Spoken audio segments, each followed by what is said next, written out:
చూద్దాం. తెలంగాణలో భారీగా ఐఏఎస్ ఐపీఎస్ అధికారుల బదిలీలు జరిగాయి. హైదరాబాద్ పోలీస్ కమిషనర్ గా సజ్జనార్ గా నియమిస్తూ రేవంత్ ప్రభుత్వం ఉత్తర్వులు జారీ చేసింది. అటు హోంశాఖ ప్రత్యేక ప్రధాన కార్యదర్శిగా CV Anand, vigilance and enforcement డీజీగా శిఖా గోయల్ ను నియమించింది. ఇంటెలిజెన్స్ చీఫ్ గా విజయ్ కుమార్, ట్రాన్స్పోర్ట్ కమిషనర్ గా రఘునందన్ రావును నియమించగా సురేంద్ర మోహన్ కు వ్యవసాయ శాఖ బాధ్యతలు అప్పగించింది.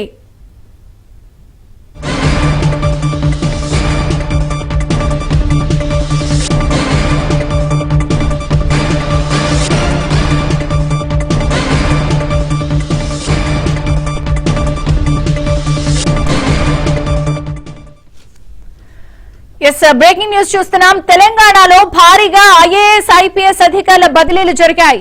హైదరాబాద్ పోలీస్ కమిషనర్ గా సజ్జనార్ ని నియమిస్తూ రేవంత్ ప్రభుత్వం ఉత్తర్వులు జారీ చేసింది. అటు హోంశాఖ ప్రత్యేక ప్రధాన కార్యదర్శిగా CV Anand, vigilance and enforcement డీజీగా శిఖా గోయల్ ను నియమించింది. ఇంటెలిజెన్స్ చీఫ్ గా విజయ్ కుమార్, ట్రాన్స్పోర్ట్ కమిషనర్ గా రఘునందన్ రావును నియమించగా సురేంద్ర మోహన్ కు వ్యవసాయ శాఖ బాధ్యతలు అప్పగించింది. తెలంగాణలో భారీగా ఐఏఎస్ ఐపీఎస్ అధికారుల బదిలీ జరిగింది. పూర్తి వివరాలు నర్సింగ్రావు అందిస్తారు. నర్సింగ్రావు, ఒకవైపు ఎన్నికలకు వేగంగా అడుగులు వేస్తున్నటువంటి రాష్ట్ర ప్రభుత్వము, మరోవైపు ఫలానా పనపైనటువంటి మార్పులకి శ్రీకారం చుట్టిందని చెప్పొచ్చు విజయ్ చంద్రిక. అందులో భాగంగా ఈ రోజు భారీగా ఐఏఎస్ ఐపీఎస్ బదిలీలను చేపట్టింది.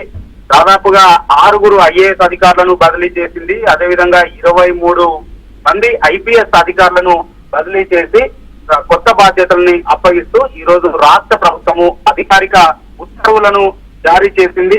అందులో భాగంగా హైదరాబాద్ పోలీస్ కమిషనర్ గా సజ్జనార్ నియమించింది.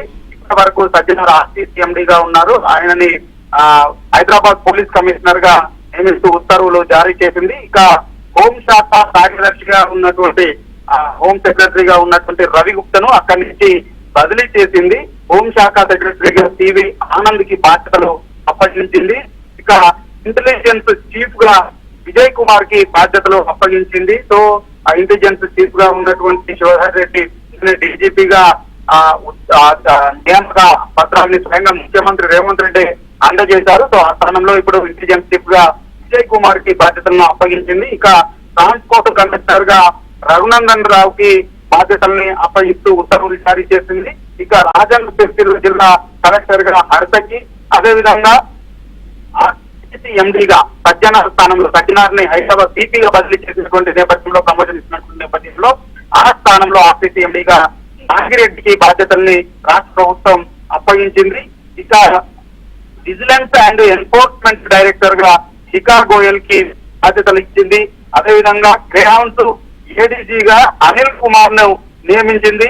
ఫైర్ డీజీగా విక్రమ్ సింగ్ ని. ఈ విధంగా మొత్తంగా ఎన్నికల ముంగిట ఒక భారీ మార్పులకైతే పాలనాపరమైనటువంటి మార్పులకి శ్రీకారం రాష్ట్ర ప్రభుత్వం చుట్టింది. ఈ విధంగా మొత్తంగా 6 ఐఏఎస్ అధికారులకి, 23 మంది ఐపీఎస్ అధికారులకి స్థానాంతరం కల్పించి కొంతమందికి బాధ్యతల్ని అప్పగించింది, కొత్త బాధ్యతల్ని అప్పగించింది విజయ్ చంద్రిక.